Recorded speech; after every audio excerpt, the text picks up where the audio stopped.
अडानी ने एक कंपनी खरीदने के लिए बोली लगाई 14,500 करोड़ रुपए की, और उसी कंपनी को खरीदने के लिए वेदांता ग्रुप ने बोली लगाई 17,000 करोड़ रुपए से भी ज्यादा की। और आपको पता है कंपनी किसके पास गई? जी बिल्कुल सही अंदाजा लगाया, कंपनी गई राष्ट्रीय सेठ गौतम अडानी के पास। अभी रुको, इसके ऊपर आज की खबर और बताऊंगा, पहले इसका बैकग्राउंड सुन लो। असल में एक बहुत बड़ी कंपनी थी जेपी एसोसिएट्स, जिसने बुद्धा इंटरनेशनल सर्किट, नोएडा और यमुना एक्सप्रेसवे जैसे प्रोजेक्ट किए।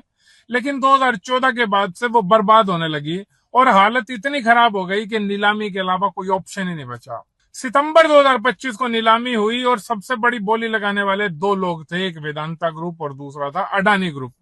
वेदांता ने बोली लगाई 17,000 करोड़ रुपए की, अडानी ने लगाई 14,500 करोड़ रुपए की। तो जाहिर सी बात है वेदांता ग्रुप को सबसे बड़ा बिडर अनाउंस कर दिया गया और उनको रिटर्न में लेटर भी दे दिया गया।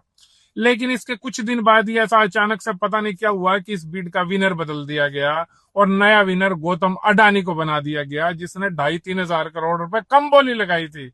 और ऑफिशियली 17 मार्च को नेशनल कंपनी लॉ ट्राइब्यूनल ने अडानी का रेजोल्यूशन प्लान भी एक्सेप्ट कर लिया और वेदांता का कैंसिल कर दिया। वेदांता इसके खिलाफ ऊपर वाले ट्राइब्यूनल यानी कि national company law appellate tribunal में अपील करने गई, लेकिन उन्होंने भी वेदांता की याचिका खारिज कर दी और कहा कि अडानी ही असली विनर है। अडानी ने फटाफट 14,500 में से 6,000 करोड़ रुपए का भुगतान भी कर दिया जेपी एसोसिएट्स को। लेकिन वेदांता ग्रुप का मालिक अनिल अग्रवाल अभी भी नहीं समझा कि ये देश अनऑफिशियली अडानी जी का हो चुका है। वो जैसे चाहे इस देश को चलाएंगे। वो इतने बड़े आदमी है कि उन्होंने अपने लिए एक पर्सनल प्राइम मिनिस्टर तक रखा हुआ है। अनिल अग्रवाल को इतनी चुल मची कि उन्होंने इसके खिलाफ एक लंबा चौड़ा ट्वीट कर दिया और इस फैसले के खिलाफ सुप्रीम कोर्ट भी चले गए। उनको लाख समझाया गया होगा, मुझे पक्का यकीन है, लेकिन वो नहीं माने, तो आज मजबूरन राष्ट्रीय सेठ को उनके घर ईडी की रेड मरवानी पड़ी। आज वेदांता ग्रुप के कई ठिकानों पर ईडी की रेड चल रही है और तलाशी जारी है।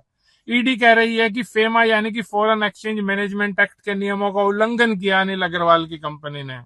अनिल अग्रवाल खुद भी सुप्रीम लीडर की खूब चरण वंदना करते रहे हैं, लेकिन दोस्ती से ऊपर कुछ नहीं अपने साहब के लिए। लिख के रख लो बहुत ही जल्दी, नॉट ओनली जेपी एसोसिएट्स बल्कि Adani is going to take over Vedanta too. जो बोलेगा वो मारा जाएगा, चाहे वो इधर का हो, चाहे वो उधर का हो, चाहे वो अपना हो, चाहे वो पराया हो। जो चुप रहेगा वही जी पाएगा।